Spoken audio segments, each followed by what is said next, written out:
여러분이 믿는 예수님이 어떤 분인가요? 그분은 전능하신 하나님이신 줄로 믿습니다. 그분이 함께 하시면 우리가 무리를 걸을 수도 있고, 그분이 함께 하시면 놀라운 기적의 역사가 체험되는 줄로 믿습니다. 오늘 저도 여러분들 그분을 믿는 줄로 믿습니다. 그렇다면 하나 물어볼까요? 여러분은 주님을 믿는 그 믿음 가운데 얼마나 놀라운 기적을 체험하고 살아가십니까? 그분은 창조주 하나님이고 전능하신 하나님이라고 할 때 주님이 여기 계시기에 무리를 우리가 걸을 수 있는 것처럼 우리 날마다의 삶이 기적의 삶의 연속이 되어야 한다라고 생각이 됩니다. 아마 지난 수요일날 오신 분들은 김호정 목사님을 통해 가지고 간증을 좀 들으셨으리라고 생각이 됩니다. 저도 어느 분이 녹음을 해서 보내주셔서 간증을 들었어요. 지난 2년, 3년 가까운 기간 동안에 정말로 그 가족들에게는 피말리는 사투하는 시간들이었고, 또 한편으로 바라보게 되면 어떤 면에서는 범죄에 대한 부분이었었지만 그럼에도 불구하고 하나님 앞에 이 가족이 아름답게 만들어져 나가는, 그 하나님께서 그 가정을 훈련하고 연단하는 과정 가운데서 하나님이 축복하는 그러한 기회였다고 저는 생각이 되는데, 이 모든 과정 속에서 매 순간 하나님께서 저에게 주신 메시지가 있었습니다. 그래서 매주마다 가게로 가서 가게를 위하여 기도하고 가정을 위하여 기도하고 다시 이렇게 세우는 과정 가운데서 제가 줄 수 있는 말은 하나님 말씀밖에 없었고요. 그런 가운데서 믿음이 살아나고 세워져 나가는 가운데 하나님의 기적의 역사가 결과적으로 창출된 줄로 믿습니다. 이 가족에게는 일생을 결정지을 수 있는 아주 중요한 사건이었고, 이것은 기적이라고밖에는 말할 수 없는, 얼마 전에 우리 나지사님 며느리가 달라스에서 왔을 때 그 소식을 듣고 깜짝 놀라는 거예요. 거기서 방송을 들었다는 거예요. 거기서 방송을 듣고 왔는데 이 정도면 10년 이상의 구금하는 그러한 판결이 나올 수밖에 없는 그런 상황이었다라고 방송에서 그렇게 방송을 하는 얘기를 들었는데, 여기 와서 경범으로 완전히 바뀌는 것을 보고 자기도 너무 놀랬다는 그런 이야기를 저한테 해주었습니다. 하나님께서 하신 일인 줄로 믿습니다. 여러분이 모든 과정 속에서 하나님은 사람을 만들고 세우고 그분의 기적을 체험할 수 있도록 우리 기도에는 하나님이 반드시 움직이신다라고 하는 놀라운 사실을 우리들에게 경험케 하신 사건이었던 것을 저 또한 여러분에게 보충적으로 설명을 드리고 싶습니다. 이제 우리는 새해 첫 달을 살아가는 과정 가운데서 이 한 해를 여러 가지로 많은 계획을 할 거예요. 무엇보다 여러분, 하나님께서 이기게 하시는 한 해를 만들어가는 과정에서 이 한 해 우리 모두가 전능하신 하나님의 그 기적의 역사를 체험하는, 무리를 걷는, 광야의 길이 열리는, 바다가 열리고 마른 땅처럼 건너는 이런 놀라운 기적의 사건들이 우리 모두에게 경험되는 한 해가 되기를 주의 이름으로 축복합니다. 대부분의 크리스찬들은 우리 주님이 전능하신 하나님인 것을 알고 있습니다. 그분의 창조적인 권능을 믿고 있습니다. 그런데 거기까지. 중요한 사실은 그 창조의 하나님, 전능하신 하나님이 내게는 무관한 그런 하나님으로 그렇게 미력한 모습으로 신앙생활에 임하는 것을 저는 보게 됩니다.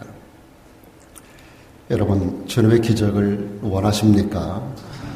요즘 우리가 요한복음을 새벽 기도 때마다 보시면서 요한복음 1장에서부터 쭉 전개되는 모든 스토리 가운데 우리에게 대단히 많은 기대를, 하나님이신 그분이 인간 되어 오셔서 어두운 세상에 빛을 비추고 이 세상을 어떻게 변화시켜 나가고 이 세상에 오신 그분이 어떠한 표적과 기사를 통해서 그분의 하나님 되심을 드러내고, 뿐만 아니라 전능하신 하나님께서 그분이 하나님의 아들됨을 확증해 주시고 침례 요한을 먼저 보내서 그분이 메시아라는 사실을 확증케 하고, 그리고 이스라엘 백성들, 유대인들이 전통적으로 약 1500년 동안에 모세의 율법을 통하여 그리고 수많은 선지자를 통하여 배워왔었던 하나님의 말씀, 이것을 상고하는 과정 가운데서 그들이 영생을 얻을 줄 알았는데 이 모든 말씀이 바로 예수 그리스도를 증거하는 것이라는 사실,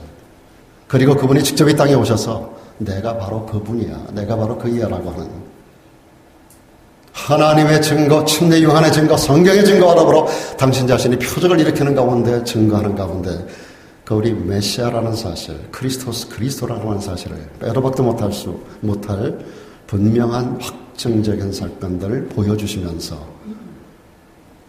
내가 바로 그이야, 내가 너희를 구원할 메시아야 라고 하는 사실을 우리가 지금 배워나가는 과정에 있습니다. 그분은 생명의 떡으로, 빛으로, 그리고 이 땅 가운데서 그 전개될 21장까지 전개될 모든 말씀 가운데서 그분은 세상을 어떻게 변화시키고 세상 가운데 어떠한 역할을 하기 위해서 이 땅에 오셨는가를 점증적으로 보여져 나가는 과정에 있습니다. 사랑하는 여러분, 그분의 전능하심을 믿으시길 바랍니다. 그분이 가는 곳마다, 그분을 만지는 사람들마다, 그분을 바라보는 자들마다, 그분을 만나는 사람마다 기적을 체험하지 못한 사람이 없습니다. 주님의 기적이 여기에 있습니다. 그런데 주님이 만났던 모든 사람들이 기적을 본 것은 아니에요. 주님의 기적을 체험하는 현장들이 사복음서에 쭉 전개가 되고 있는데 어느 본문 가운데는 그중에 두 가지 사건이 기록됩니다. 두 가지 이야기를 통해서 저와 여러분들이 주님의 기적을 체험하는 방법을 좀 배우고 이 한 해 동안 우리 가운데 실천해 나가는 가운데서 너나 할 것 없이 누구나 살아계신 주님의 기적을 체험하는 복된 한 해, 그리고 우리 인생의 역사가 그렇게 갖고자 나가기를 주님의 이름으로 축원합니다. 그 한 가지는 여러분, 주님의 기적은 성도들이 협력하는 곳에 임한다는 사실을 오늘 본문의 말씀으로 보여주고 있습니다. 오늘 우리가 마태복음 14장 후반을 읽었습니다. 특별히 그 가운데서 마지막 바로 앞절에 35절에 이런 말씀이 있어요. 그곳 사람들이 예수신 줄을 알고 그 근방에 두루 통지하여 모든 병든 자를 예수께 데리고 오는 그런 장면을 볼 수가 있습니다. 여기 통지한다라고 하는 단어가 아포스텔로라고 하는 단어입니다. 아포스텔로. 사람을 보내서 소식을 전한다라고 하는 것입니다. 집집마다 다니며 문을 두드리게 하고 소식을 전하는 거예요. 복된 소식이 있다라고 하는 거예요. 예수에 대한 소식이 있다라고 하는 거예요. 그걸 와서 만나보라고 하는 거예요. 두루두루 다니면서, 아포스텔로 다니면서 사람마다 두루 통지하여 오게 했는데 예수께 데리고 왔다라고 말씀해주고 있습니다. 여러분, 신앙생활에 여러 가지 특징들이 있어요. 그 중에 가장 중요한 특징 중에 하나는 저는 신앙생활은 혼자 할 수 없는 특징이 있다라고 생각이 됩니다. 신앙생활을 혼자 할 수 없어요. 여러분, 하나님도 본질적으로 완갓한 하나님이십니다. 하나님은 완갓한 하나님이지만 그러나 그분은 성부, 성자, 성령 삼위로 존재하고 계십니다. 삼위 하나님이 밀접한 관계를 맺으시고 서로 간에 의존적이고 서로 간에 협력함으로 완갓한 하나님처럼 움직이시는 하나님이십니다.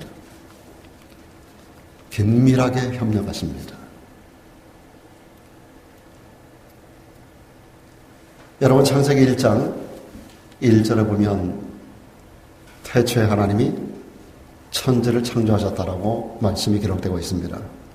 성경이 열리는 첫 구절에 태초, 이 태초는 천지 만물이 존재하는 첫 순간을 이야기하는 겁니다. 그 순간에 하나님이 나와요. 하나님이 여기서 보면 원어에 엘로힘으로 기록되고 있습니다. 단수 하나님이 아니라 복수 하나님으로 나와 있습니다. 이 엘로힘은 성부, 성자, 성령, 삼위 하나님을 이야기할 때 사용하는 단어입니다. 태초에 하나님이 천지를 창조하시는 그 창조주 하나님께서 성부 하나님 혼자 하시는 일이 아니라 성자 하나님과 협력하고 성령 하나님과 협력하는 거예요. 땅이 혼돈하고 공허하다 그랬습니다. 흑암이 깊은 가운데 있었어요. 그리고 하나님의 말씀이 임합니다. 빛이 있어라 할 때 빛이 만들어집니다. 중요한 사실은 그 앞부분에 하나님의 신이 수면에 운행하시더라라고 말씀합니다. 스탠바이 하고 계시는 하나님의 성령의 모습을 볼 수 있어요. 성부 하나님만이 창조의 하나님이 아니라 성자 하나님도 창조의 하나님. 우리가 요즘 보고 있는 요한복음 1장에서 그분이 창조주 하나님이라는 사실, 말씀이신 제2위 되시는 하나님이신 예수 그리스도께서 창조주 하나님이라는 사실을 요한복음 1장은 분명하게 명기하고 있습니다. 모든 만물이 그분이 없이는 되어진 것이 하나도 없다라고 성경은 말씀하고 있거든요. 하나님의 신이 수면에 운행하시더라. 하나님의 성령께서 스탠바이, 창조의 서막을 여는 준비 과정을 준비하고 계셨던 성령께서 빛이 있으라 하는 말씀과 더불어 성부, 성자, 성령 하나님이 협력하여 만물을 창조하셨던 사건을 볼 수가 있어요. 인간 창조도 마찬가지입니다. 계속되는 창세기 1장 26절에 보면 하나님께서 우리의 형상을 따라 우리의 모양대로 우리가 사람을 만들고, 계속해서 반복합니다. 우리가 우리의 형상을 따라 우리의 모양대로 우리가 사람을 만들자. 이 우리가 누굽니까? 성부, 성자, 성령 하나님이십니다. 그로 바다의 고기와 공중의 새와 육축과 온 땅에 기는 모든 것, 이 모든 만물을 다스리게 하자라고 상의하시는 엘로힘의 하나님. 이 하나님 인간의 구원 사역에도 함께 동력하는 걸 볼 수 있습니다. 성부 하나님께서 창세전에 인간의 구원을 계획하셨습니다. 그리고 때가 이르매 당신의 독생자 예수 그리스도를 보내주셨어요. 그분은 십자가를 지시며 아버지께로 가는 길을 열어놓으셨습니다. 그분은 요한복음 14장 6절에서 I am the way라고 외치셨어요. 내가 곧 유일한 길이야. 아버지께로 나가는 유일한 길이야. 나로 말미암지 않고는 아버지께로 갈 수 있는 사람이 없어. 분명히 말씀하셨어요. 내가 곧 유일한 길이야. I am the way. 아버지께로 가는 많은 길 중에 한 길이 아니야. 오늘 캐토릭에서 말하는 어떤 산으로 어떤 길로 올라가도 산정상에서 만난다라고 하는 이런 잘못된 말씀이 아니라 그 길은 오직 유일한 길, 예수 그리스도밖에 없는 줄로 믿습니다. 내가 곧 유일한 길이야. 다른 길, 어느 길로 올라가도 정상에서 하나님을 만나는 게 아니야. 하나님을 만나는 길은 오직 나를 통해서만 만날 수 있어. 나로 말미암지 않고는 아버지께로 올 자가 없느니라. 주님은 그 길을 열어놓으셨어요. 그리고 가시면서 내가 가면 다른 보혜사를 보내겠다라고 말씀하셨습니다. 그분이 바로 성령 하나님입니다. 사도행전 2장 가운데 마가다락방에 120명의 문도가 모였을 때 그들이 10일 동안 일심으로 기도하면서 아버지의 약속한 성령을 기다리는 가운데 성령이 임하셨어요. 그곳에 교회가 시작이 됩니다. 성령이 강한 바람같이 불의 해가 갈라진 같이 그들의 머리 위에 임하면서 이때로부터 성령 시대가 2000년 동안 오늘까지 이어져 내려오는데, 성령이 오셔서 하는 사역은 우리 모두를 주님께로 인도해가는 것입니다. 모든 율법과 선지서는 예수 그리스도를 향하고 성령은 오셔서 우리를 하여금 또한 예수께로 향하게 합니다. 성경 전체 이야기는 예수의 이야기입니다. 예수가 구원이고 예수가 유일한 인류의 소망인 줄로 믿습니다. 성경 이야기는 예수님의 이야기예요. 성령이 이 땅에 오셔서 단독으로 행하시는 게 아니라 성령이 하시는 일은 우리를 진리 가운데로 인도하는 거예요. 예수님 말씀하셨습니다. 내가 곧 길이요라고만 하지 않으셨어요. I am the way 하고 끝난 게 아니에요. The truth라고 말씀하셨어요. 그분은 진리예요. 유일한 진리. 성령이 오시면 모든 진리 가운데로 너희를 인도한다 그랬어요. 예수께로 인도한다는 거예요. 아버지 하나님께서 인간의 구원을 만세전에 창조하기 전에 다 계획하셨어요. 때가 되며 당신의 아들 예수 그리스도를 이 땅에 보내주시고 그분의 십자가 사건을 통하여 그 길로 가는 길을 열어놓으시고 성령께서 오셔서 그 길로 우리를 안내해 가는 거예요. 성령을 통하지 않으면 예수를 만날 수 없습니다. 성령을 통해서만 예수를 믿을 수가 있어요. 그분이 우리의 죄를 가르쳐줘요. 성령이 오시면 죄에 대하여, 의에 대하여, 심판에 대하여 우리를 책망한다 그랬어요. 우리 인간이 죄인임을 알아요. 어떻게 하는 것이 의로워지는 것을 깨닫게 해줘요. 심판의 무서움을 가르쳐줘요. 그리함으로 우리로 하여금 예수 그리스도께로 인도해가는 거예요. 예수를 믿을 수 있도록 하는 길을 열어주시는 거예요. 여러분, 인간을 구원하는 데 성부 하나님 홀로 역사하시는 것도 아니고 예수님만이 십자가 지는 것으로 끝낸 게 아니라 성부 하나님의 계획과 예수님의 행하심과 성령의 인도하심 가운데 우리 인간의 구원이 온전해져 가는 줄로 믿습니다. 여러분, 아프리카 밀림에 가면 가장 무서운 동물이 뭔지 아세요? 가장 무서운 짐승이 뭘까요? 가장 무서운 동물이 뭘까요? 밀림의 왕, 사자, 뱀, 뭐가 떠오르시나요? 밀림에서 가장 무서운 존재는 눈에도 잘 보이지 않는 작은 동물입니다. 개미입니다. 개미. 동물 중에 가장 몸집이 큰 동물이 코끼리예요. 코끼리가 평균 몸무게가 4톤이랍니다. 그 거구가 밀림에서 가장 두려워하는 존재가 개미떼라고 합니다. 어느 지역에 가면 개미가 줄을 정하는데 2km에서 4km 정도의 줄을 이어서 개미떼가 움직인다는 거예요. 1마일에서 2마일 정도 되는 2마일 이상 되는 그러한 거리를 개미떼가 이동하는데 개미떼를 발견하면 사자도 반대 방향으로 소리를 지르고 도망을 간다는 거예요. 코끼리가 가장 무서워하는 존재가 개미떼라고 합니다. 밀림의 맹수들이 개미떼를 발견하면 저마다 소리를 지르고 도망을 간다 그래요. 제가 지난 주간에도 그 영상을 좀 쭉 켜놓고서 이것저것 봤는데 여러분 앞에 설교 시간이 제한된 시간이라 다 보여드릴 수가 없어서 스크랩도 못하고 영상도 따로 보여드리지 못하겠습니다만은 개미떼를 만나면 동물들이 소리를 지르고 도망을 가더라고요. 그 거구가 4톤이나 되는 코끼리가 개미떼에게 한번 온몸을 덮이면 하루 만에 온몸이 뼈만 남거나 없어져요. 놀라운 짐승입니다. 왜 이렇게 개미를 무서워하는가? 수십만 마리 개미떼가 어떤 동물에 들러붙으면 이것을 견딜 만한 동물이 하나도 없다라고 하는 거예요. 여러분, 맹수들이 개미떼를 무서워하는 이유는 개미가 강한 동물이라서 그런 게 아닙니다.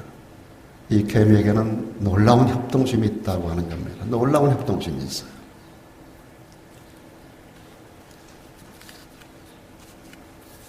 우리 라레도 교회가 큰 교회도 많은 수의 교인을 가진 교회도 아닙니다. 그러나 우리 모두가 협동하게 되면, 협력하게 되면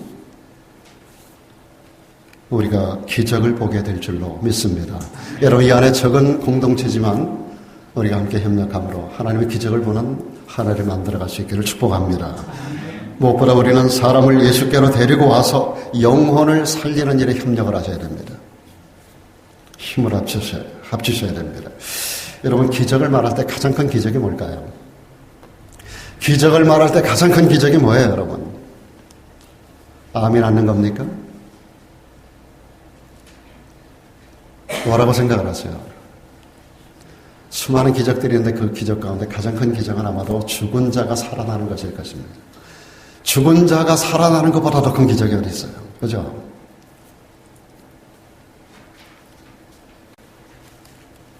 우리는 다른 성도들을 격려하고 세워주는 삶을 살아야 합니다.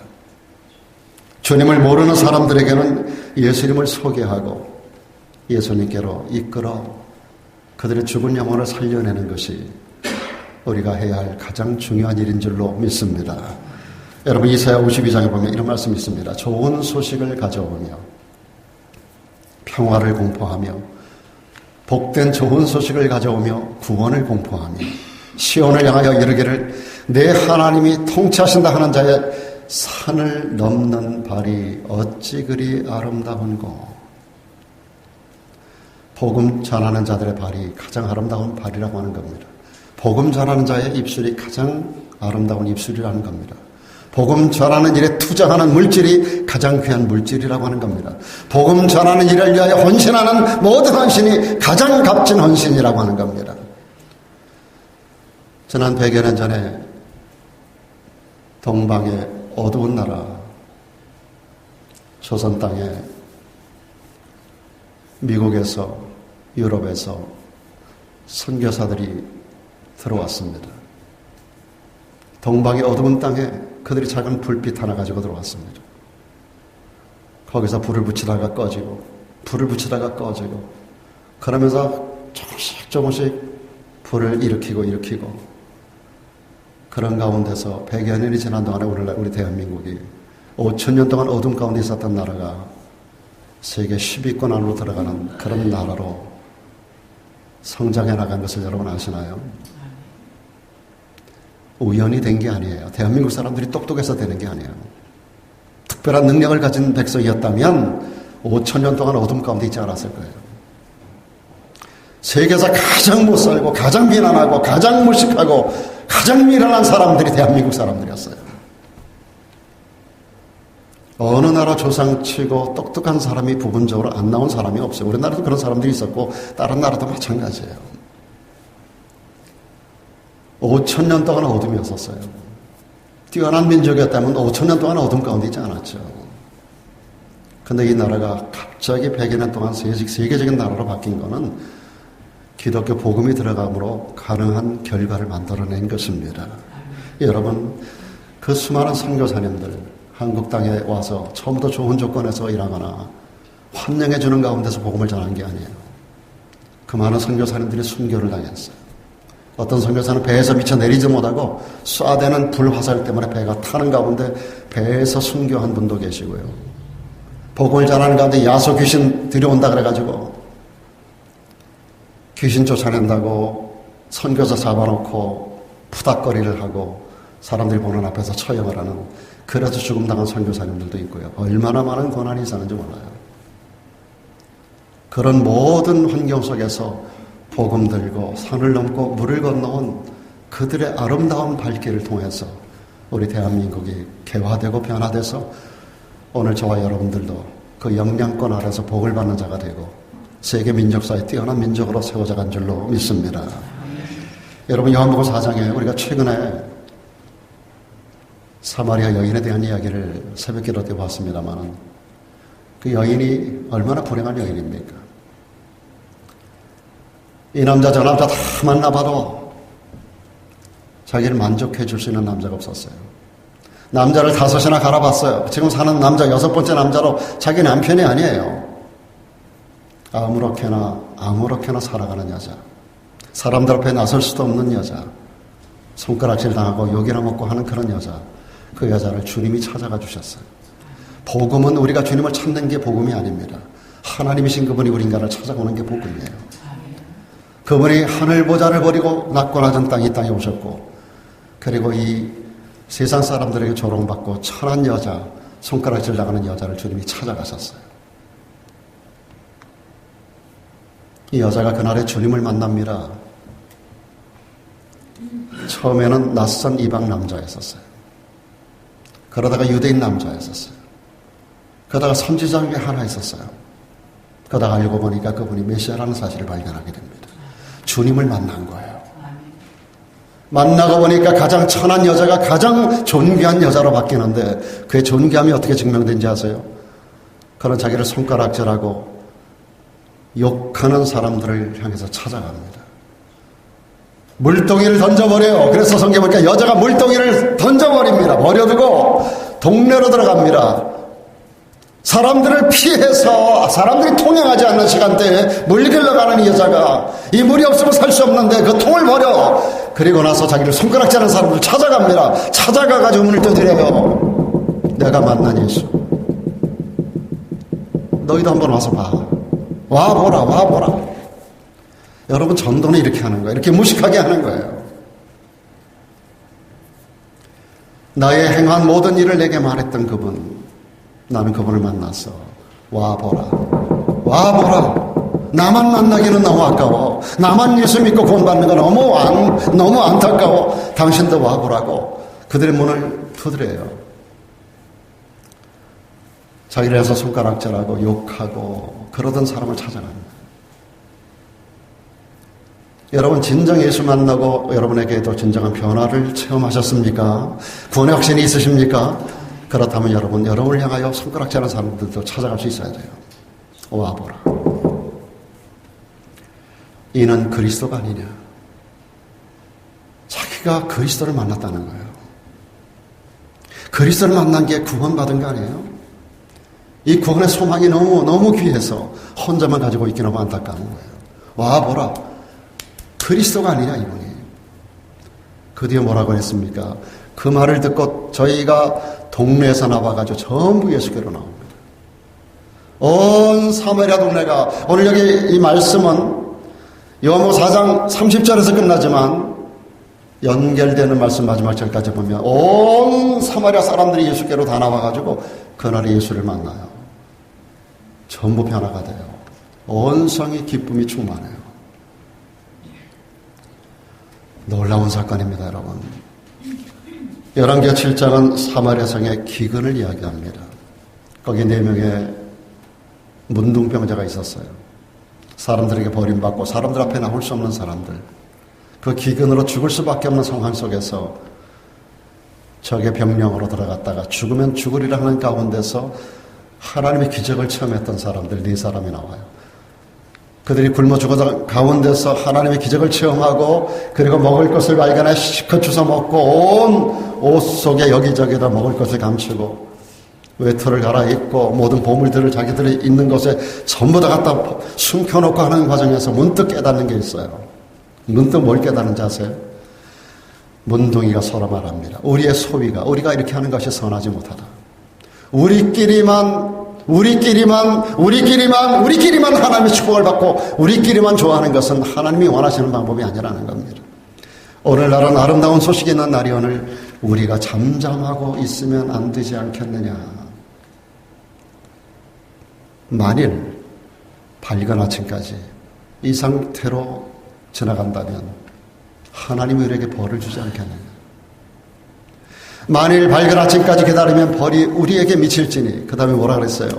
이제 떠나 왕궁에 가서 고하자. 이 왕궁은 문둥병자들이 발을 디뎌서는 안 되는 곳입니다. 아마도 평상시 같으면 갔다가 단칼에 그들의 목이 날아갈 그 상황이에요. 그러나 그들에게로 가자는 겁니다. 가서 이 복음을 전하자는 겁니다. 결국 이들의 결단 속에서 왕궁의 문이 열립니다. 사마리아 성문이 열립니다.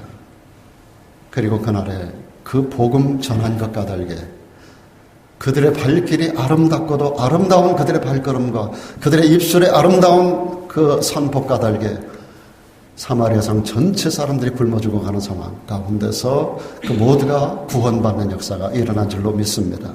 그들의 기근이 보통 기근입니까? 두 여자가 만나서 서로 상의합니다. 오늘은 내 아들 잡아먹고 내일은 네 아들 잡아먹자 해가지고 오늘 한 명의 여자가 자기 아들을 삶았어요. 가지고 함께 나눠 먹었어요. 여러분, 우리가 자식을 삶아 먹을 정도가 되면 얼마나 배고픈 상황이었을까요? 그런 정도의 굶주림이 없었어요. 다 죽을 수밖에 없는 상황. 그러나 그들에게 복음이 증거됐을 때 그 복음 증거해주는 사람들 까닭에 그 성이 구원받는 역사가 일어난 줄로 믿습니다. 여러분, 마가복음 21장에 보면 4명의 친구가 혼자서는 거동할 수 없는 문둥병자 한 사람을 들것에 메고 주님께로 이끌고 오는 장면을 볼 수가 있습니다. 와보니까 주님이 어느 집 가운데 계신데 도저히 주님에게 들어갈 수 없는 거예요. 문 밖에까지 용신할 틈이 없는 거예요. 이 4명의 친구들이 문둥병자를 예수님에게 어떻게 하든지 데려가면 고칠 수 있을 것 같은데 주님에게 가는 길이 가깝지만 너무나 먼 거예요. 장애가 너무 큰 거예요. 그래서 그들이 선택한 방법이 뭐예요? 포기하지 않고 그들은 지붕으로 올라갑니다. 지붕을 뜯어요. 이쯤에 아마 예수님이 계시겠지, 이쯤에. 그래서 그 자리를 뜯어요. 지붕을 뜯어가지고 지붕으로 그 환자, 그 친구를 침상채로 미는 거예요. 온 집안이 난리가 났을 거예요. 먼지는 먼지대로 흩어지고 집 주인이 가만히 있었겠어요. 소리 질러대고 난리가 났겠죠. 그 개의치 않아요. 어떻게 하든지 이 환자를 예수님에게로 이끌어가는 것이 중요하기 때문에 결국은 주님께서 그들의 믿음을 보고 뭐라고 말씀하는지 아세요? 여러분 이렇게 말씀합니다.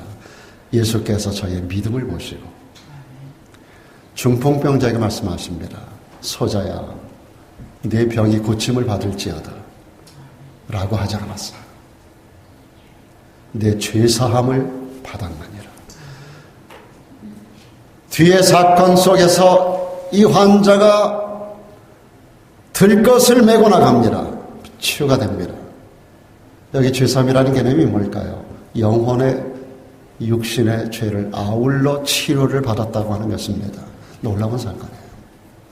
여러분 주님에게 믿음을 가지고 나가면 육체적인 그리고 환경적인 인간적인 문제만이 해결되는 게 아니에요. 영혼의 문제가 해결되는 줄로 믿습니다. 그래서 주님께서 내 죄사함을 받았다고 말씀하셨어요. 내 몸이 치료함을 받았느니라.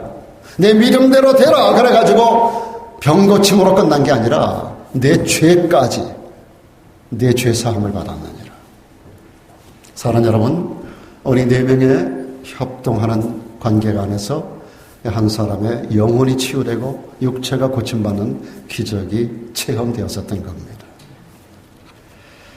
우리 교회가 중풍병자처럼 혼자서는 교회에 올 수 없는 사람들을 향해서 협력함으로 나가야 됩니다. 세상 사람으로 중풍병자 같아가지고 혼자서는 움직일 수가 없어요. 혼자서는 주님을 찾아 나오지 못하는 사람들이 많아요. 그럴 때 4명이 한 그룹이 돼가지고 그를 침상채 끌고 오는 거예요. 전도는 혼자도 할 수 있지만 대부분 협력할 때 전도가 열매를 맺을 수 있어요. 여러분들이 협동하면 기적이 일어날 줄로 믿습니다.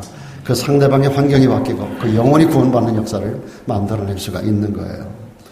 모든 그리스도인들은 그런 의미에서 견인차, 토트럭 역할을 해야 되는 겁니다. 지금 생각해 보니까 한 25년 전쯤 됐어요. 제가 미저리에서 목회할 때인데 동부 워싱턴 지역에서 청빙을 받았어요. 그때가 7월 31일로 기억되는데요. 25년 전쯤 됩니다. 그래서 제가 20피트짜리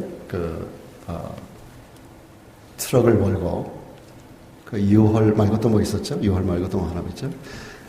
그 트럭을 몰고 제가 짐을 다 싣고 전 그렇게 큰 차를 처음 운전해 봤어요. 한 5, 6년 전 얘기입니다. 그걸 끌고 중부 미조리에서 세인트루이스에서 동부 지역까지 그 차를 끌고 가는데 하이웨이 70번 이스트를 타고 가다가 중간에 인디아나주에 인디아나폴리스가 있죠. 거기 고속도로를 달리다가 이렇게 언덕이 있었는데 언덕에 올라가는 데서 브레이크가 파열이 됐어요.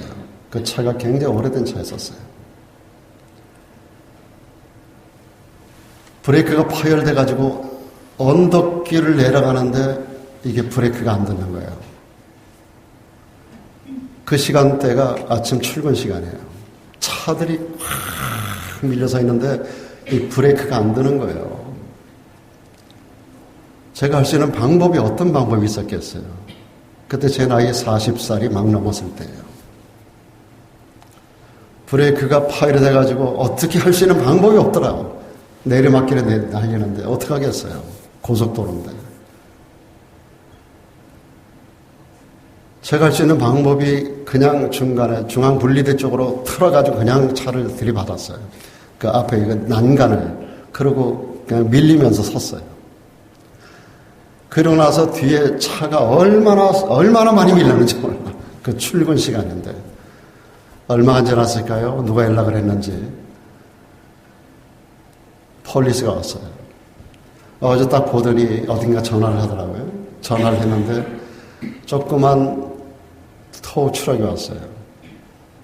조그만 차예요. 경찰이 뭐라고 얘기했는지 모르지만은 조그만 게 와가지고 고개를 뜩 빼더니 저를 보더니 그냥 가버리고 마는 거예요.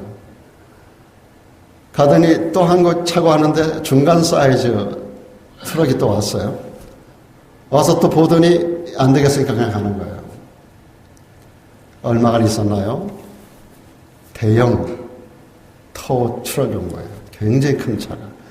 와가지고 제 차를 갖다 매달고 달리는데 그냥 승용차 타고 혼자 달리는 것처럼 달리더라고요. 얼마나. 제가 그때 그 교훈을 지금까지 잊지 못해요. 우리가 힘 있는 견인차가 되지 못하면 사람을 끌어낼 수 없다는 거예요. 내가 영적 파워가 없으면 누구도 이끌어낼 수 없어요. 사랑하는 여러분, 우리 모두가 남을 끌어주는데 힘 있는 견인차 역할을 감당하기를 주님의 이름으로 축원합니다. 그게 안 되면 협력하시면 돼요. 협력하면 우리 모두가 많은 영혼을 이끌 수 있도록 서로 간의 협력함으로 영혼들을 이끌어내는 힘 있는 토 추락 역할을 감당하기를 주님의 이름으로 축원합니다. 제 경우에도 오늘날의 모습이 있기까지 그냥 만들어진 게 아닙니다. 수많은 사람들의 도움이 있었어요. 저를 전도해 준 친구가 있습니다. 교회 가자고 끌어갔던 제 티네이저 시절에 저를 교회로 끌어갔던 친구가 있어요. 그리고 제가 처음 만났던 안 아무개 목사님, 그리고 오 아무개 사모님.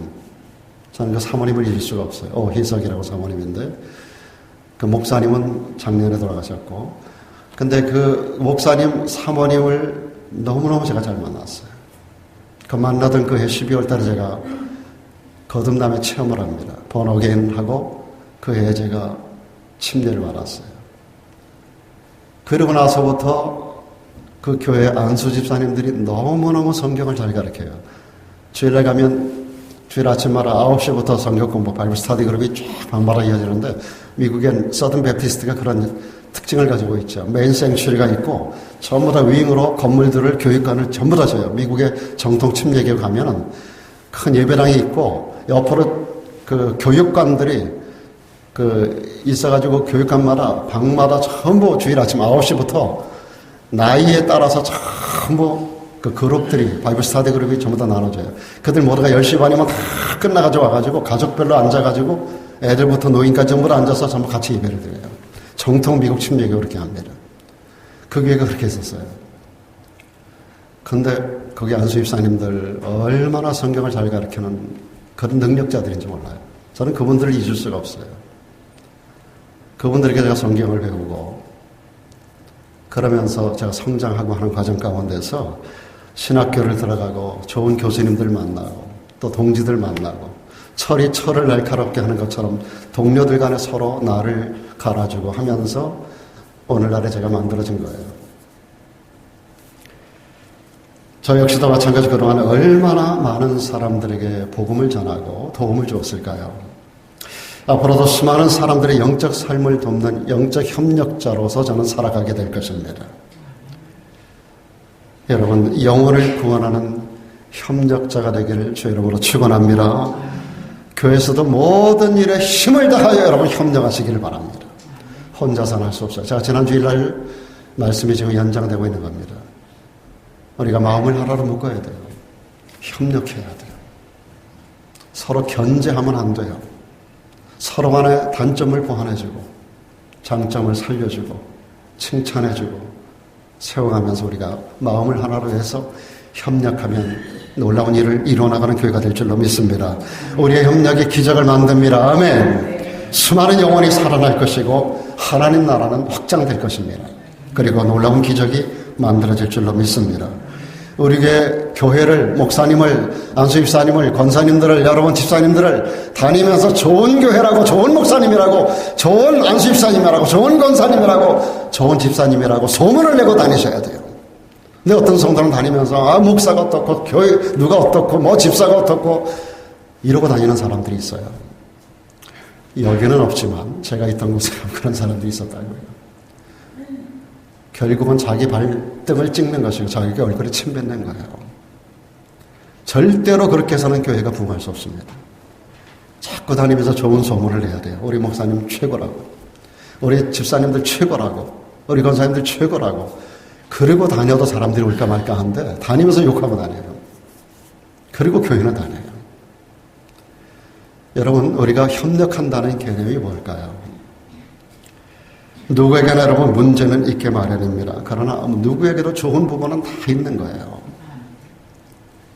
감싸주고 덮어주고 격려하고 사랑하면서 하나됨을 힘쓰는 우리 모두가 되기를 주의 이름으로 축복합니다. 성도들이 서로 협력하는 곳에 주님의 기적이 임합니다. 주님의 기적 그곳에, 주님의 기적이 여기에 임하는 줄로 믿습니다. 또 한 가지, 주님의 기적은 어떤 곳에 임하는가? 주님의 기적은 믿음을 행함으로 나타나는 곳에 나타남을 보게 됩니다.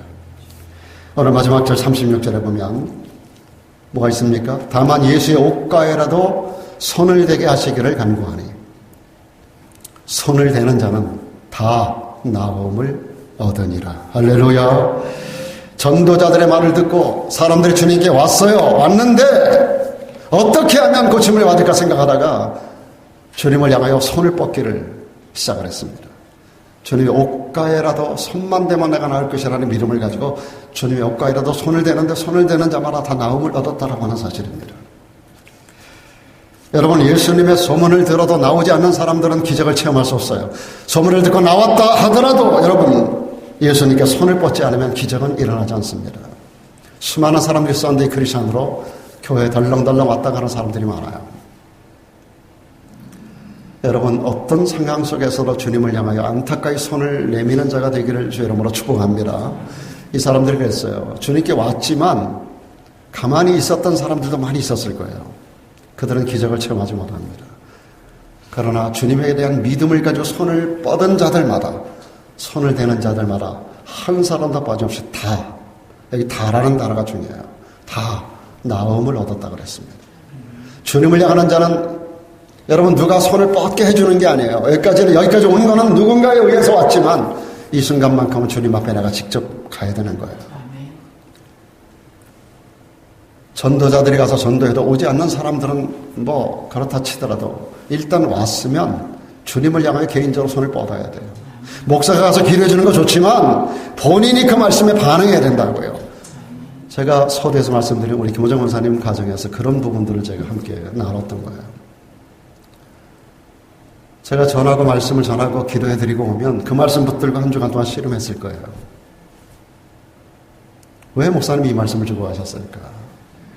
말씀이 그러한가 하여 이 말씀을 묵상하고 그래서 거기서 힘을 얻고 믿음을 다시 회복하고 그런 기간이 2년 넘는 기간이 있었던 거예요. 그리고 마침내 기적이 일어난 줄로 믿습니다.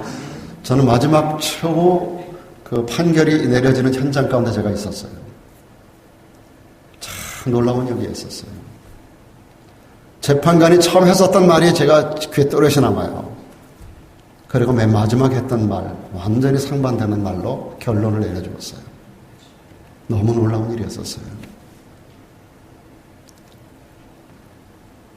처음에 재판관이 말을 했을 때 너무 우리의 마음이 무거웠어요. 제가 옆을 보니까 사모님은 계속 그 얘기를 듣고 그냥 눈물로 기도하는 거야, 앉아가지고. 저 또한 마찬가지로 똑같은 마음을 가지고 기도할 마지막 최후의 순간까지. 결국 하나님께서 사람의 마음을, 재판관의 마음을 부드럽게 만지는 걸 보게 해주셨어요. 그 입술에서 나오는 말들이 얼마나 위로하고 치유하고 회복시키는 말들로 채워져 있었는지 그 현장을 본 사람들은 하나님의 일하심을 보았던 것입니다. 여기 다 나음을 얻으니라. 다 나음을 얻으니라. 이 말이 헬라에 보면 디아소데산이라는 단어입니다. 디아소데산. 두 개의 단어가 합쳐진 말입니다. 디아라고 하는 것은 완전하다는 거예요. 소조라고 하는 단어는 구원을 얻는다는 거예요. 디아소데산. 완전한 구원이 임하였다는 겁니다. 영과 혼의 완전한 치유. 여러분, 주님의 관심은 육체만 있는 게 아닌 줄로 믿습니다. 아까 4명의 친구가 데리고 온 그 문둥병, 무슨 병 환자죠? 예? 중풍병 환자도 주님의 관심은 육체만 있는 게 아님을 여러분 아시겠죠? 내 죄 사함을 받았느니라. 여기 디아소데산도 마찬가지입니다. 완전하게 영과 혼을 다 치워하셨다는 것입니다. 여러분, 주님을 향하여 우리가 손을 뻗으면 우리 육체만, 경제적인 문제만, 자식들만, 우리 환경만 문제가 해결되는 게 아니라 우리 영혼까지 디아소데산, 완전한 치유와 회복이 일어나게 되는 줄로 믿습니다. 예수 그리스도는 인생의 모든 문제 해답입니다. Jesus is the answer. 유일한 해답이 예수 그리스도인 줄로 믿습니다. 예수 그리스도는 우리의 모든 필요의 진정한 응답자가 되십니다. 우리의 모든 니들을 알고 계시는 그분이 모든 니들을 채워주시고 공급하실 수 있는 유일한 분이 바로 예수 그리스도입니다. 여러분, 신앙생활에는 왕도가 따로 없어요. 여러분, 지성파 크리스찬이 되지 마십시오. 개성파 그리스도인들이 되지 마세요.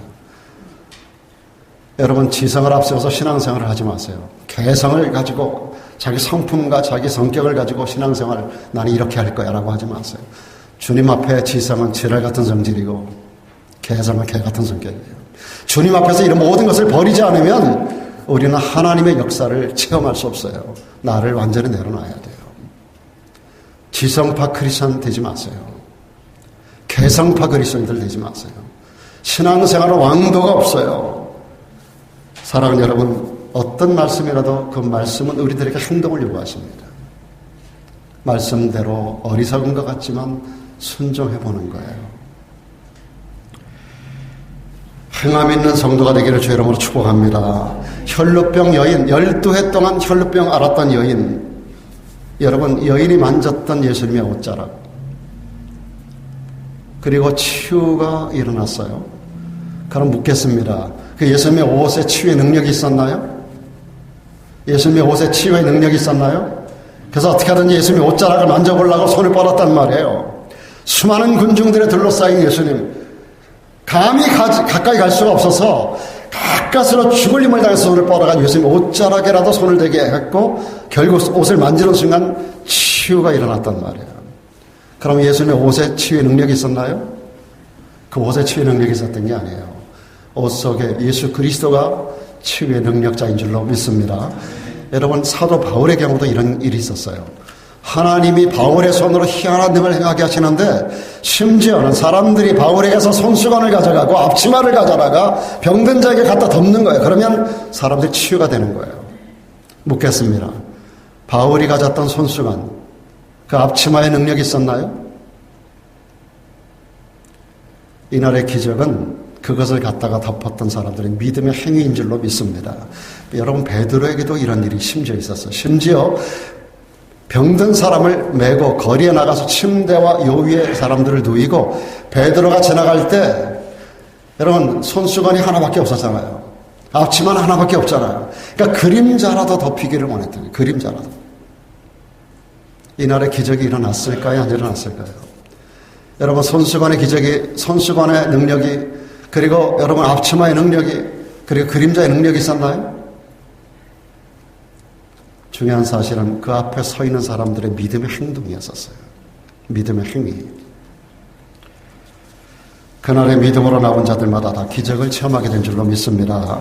광야의 불뱀에 물려 죽게 되었을 때 사람들이 하나님의 명령을 받아서 놋뱀을 만들어 사람들 앞에 들고 이것을 바라보는 자는 나을 것이라고 하는 모세의 외침을 듣고 믿고 나왔던 사람들, 믿고 행했던 사람들은 다 체험을 받게 된 줄로 믿습니다. 끓는 인파 속에 목숨이 꺼져가던 가녀린 여인, 12해 동안 12년 동안 그 혈로 피가 마르지 않는 이 여인, 그 여인의 치유도 마찬가지였어요. 행동하는 여인의 그 믿음 까닭에 이 여인이 하나님의 기적을 본 줄로 믿습니다. 여러분, 믿음이 있으십니까? 행동으로 나타내야 돼요. 아는 것과 믿는 것은 달라요. 또 믿는 것과 행하는 것은 또 다릅니다. 여러분, 아는 것에서 믿는 것으로, 믿는 데서 행동하는 것으로 여러분의 차원을 높여가기를 축원합니다. 그리하면 여러분의 생애도 꿈같은 역사는 반드시 체험될 줄로 믿습니다. 확신하는 믿음은 행동을 유발합니다. 그리고 행동은 반드시 기적을 만들게 되어 있습니다. 2025년 한 해 1월 첫 달은 결심하는 달입니다. 하나님의 도움으로 이기고 이기는 해가 되기를 위해서 우리는 하나됨을 힘쓰고